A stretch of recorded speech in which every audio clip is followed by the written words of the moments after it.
Halo, apa kabar? Saatnya Anda menyimak berita Palembang bersama saya Nadia Kartika. Sejumlah berita menarik akan kami sajikan untuk Anda dan berikut 3 berita utama hari ini. Berteduh di bawah pohon, 3 warga kota Prabu Muli tersambar petir, 1 orang meninggal dunia. Terlibat tawuran di Jalan Yusuf Singadekane, Palembang. Nyawa seorang remaja berusia 19 tahun melayang sia-sia.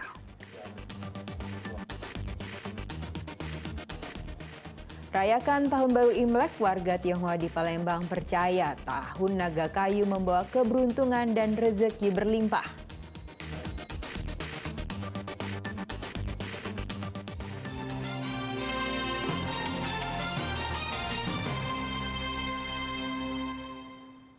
Tiga orang warga kota Prabu Muli tersambar petir saat berteduh di bawah pohon. 1 di antara mereka meninggal dunia setelah dibawa ke rumah sakit. Ermalia, warga Wonosari, Kecamatan Prabu Muli Utara, Kota Prabu Muli, terluka pada bagian tangannya akibat tersambar petir. Selain Ermali, cucu dan anak tetangganya juga ikut tersambar. 1 di antara mereka akhirnya meninggal dunia. Menurut perempuan berusia 52 tahun ini, kejadian itu bermula saat turun hujan deras di Kota Prabu Muli pada Selasa pekan lalu. Karena hujan, Ermalia memilih untuk berteduh di bawah sebuah batang pohon, sedangkan sang cucu yang berusia 12 tahun terus bermain bersama Resti Amanda di tengah lapangan voli yang tak jauh dari tempatnya berteduh. Naas tidak berapa lama petir menyambar sehingga ketiganya terpental dan tidak sadarkan diri. Posisi hujan deras itu ya? Iya, hujan deras itu. Hujan deras petir yang kedua itu nah. Satu itu belum kan? Oh, pertama belum. Belum yang pertama. Jadi kalau seingat ibu kira-kira petir itu kena di kita, kena nian. Ya kena nian sampai masuk kacamata ibu terlepas. Lepas ya? Langsung nyambar. Nah, kalau anak-anak itu kena sambaran apa dia terkejut baik? Dia tuh kena lah pinggang dia terus Ya, sini cocok dulu bengkak. ya ceritanya. Iya. Si Alif dulu. Alif Ya, Alif itu kan sedang main di lapangan, di pinggir jalan, di lapang poli itu Iya, nah. iya, Poli iya, kan. lapang poli, iya. Nah, main di situ dia tuh mandi banyu hujan lah. Nah, langsung petir itu langsung nyambar ke sini kata dia. Meski sempat menjalani perawatan di Rumah Sakit Pertamina Prabu Muli, namun Resti Amanda tidak tertolong. Bocah berusia 10 tahun itu mengalami luka bakar yang cukup parah pada tubuhnya. Dedi Irwansyah melaporkan dari Kota Prabu Muli. Beredar luas di media sosial video seorang perempuan muda yang diduga alami overdosis di sebuah acara organ tunggal di Kabupaten Banyuasin. Nyawa perempuan itu akhirnya tidak tertolong meski sempat dibawa ke rumah sakit.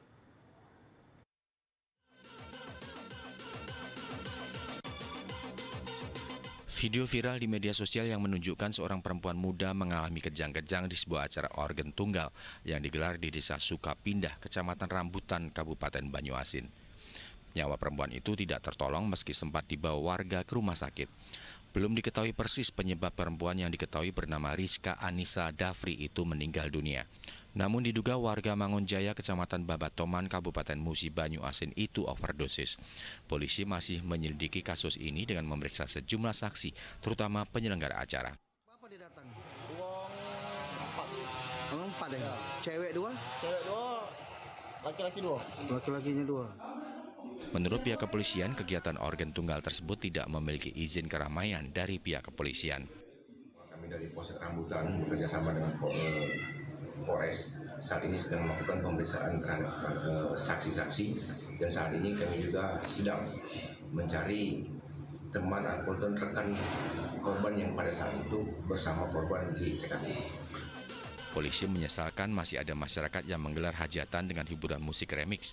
Padahal polisi telah melarang karena rawan memicu keributan dan peredaran narkoba. Dedi Irwansyah melaporkan dari Kabupaten Banyuasin.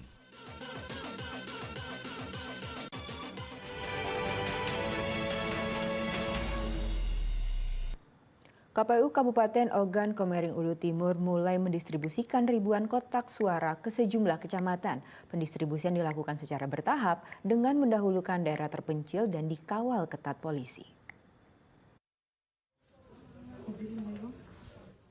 Jelang pemungutan suara, KPU Kabupaten Ogan Komering Ulu Timur memastikan semua logistik pemilu siap didistribusikan.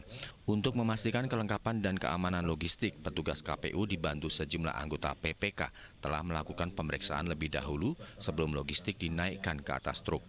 Pendistribusian logistik pemilu dilakukan secara bertahap selama 3 hari dengan mendahulukan daerah terpencil di Kabupaten Ogan Komering Ulu Timur. Dalam pendistribusian logistik pemilu ini, KPU Ogan Komering Ulu Timur bekerjasama dengan PT Pos Indonesia. Jumlah total kotak suara yang didistribusikan berjumlah 4.875 kotak suara untuk 975 TPS. Hari ini ada 9 kecamatan yang kita kirim logistik, dapil 3 dengan dapil 4. Kita menggunakan PT Pos, hari ini total unit yang bergerak ada 21 unit untuk hari ini. Besok mungkin tambah lagi. Di kabupaten kita menggunakan jasa PT Pos, dari kecamatan ke bawah itu swakelola masing-masing di PPK. Untuk kotak suara sendiri ada berapa jumlahnya yang didistribusikan ke seluruh Oku Timur?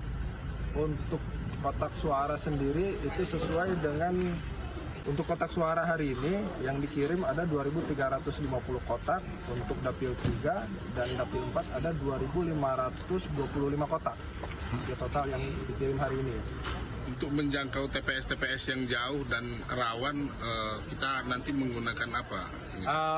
Untuk moda kendaraan itu kan ada 2, ada roda 4 dan roda 2. Kebetulan kemarin sudah koordinasi juga dengan Pemkab, dengan Kapolres dan juga dengan Dandim.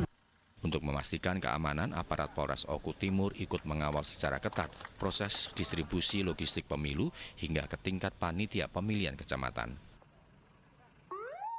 Untuk distribusi logistik mulai dari gudang KPU ke PPK kita siapkan untuk pengawalan dan juga pengamanan. Nanti pengawalan akan dilaksanakan oleh rekan-rekan Kapolsek, ya, masing-masing membawai kecamatan mana saja, tentunya disesuaikan jadwal dari KPU. Dan juga untuk pengamanan seperti yang Pak Bupati sampaikan tadi, ya kita harus dorong untuk Forkopincamnya untuk saling berkoordinasi, saling mendukung. Karena pengamanan di gudang PPK juga sangat penting, sama seperti yang ada di gudang KPU, tentunya kita harus jamin keamanannya sehingga tidak ada gangguan dalam pelaksanaan di puncak pemungutan suara nanti. Di Kabupaten Ogan Komering Ulu Timur terdapat 2.180 TPS yang tersebar di 20 kecamatan. Seluruh logistik pemilu ditargetkan tiba di semua TPS pada 1 hari menjelang hari pencoblosan. Dedi Erwansyah melaporkan dari Kabupaten Ogan Komering Ulu Timur.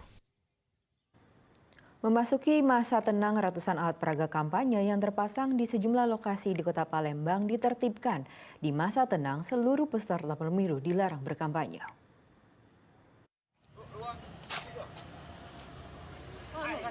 Satu persatu alat peraga kampanye dicopot oleh petugas gabungan dari Bawaslu Kota Palembang, dibantu panitia pengawas pemilu kecamatan, Satpol PP, dan TNI Polri. Memasuki masa tenang tahapan pemilu tahun 2024, ratusan spanduk serta alat peraga kampanye dari partai politik, caleg hingga capres ini dicopot dari sejumlah tempat yang terpasang, diantaranya di bahu jalan serta fasilitas umum. Pencopotan mulai dilakukan tepat pada pukul 24 Sabtu malam. Mulai tanggal 11 hingga 13 Februari, tahapan pemilu memasuki masa tenang sehingga semua alat peraga kampanye dilarang. Setelah dicopot, ratusan alat peraga kampanye ini akan disimpan oleh pihak Bawaslu untuk dimusnahkan. Bisa selesai malam ini. Mungkin H-1 insya Allah akan selesai, dan selanjutnya mungkin besok para panwascam dan jajaran ke bawah sampai ke PTPS itu akan membersihkan, didampingi terantip kecamatan di kecamatan masing-masing, dan seluruh alat kerja APK dan lain-lain itu wajib dibersihkan tanpa ada yang tersisa.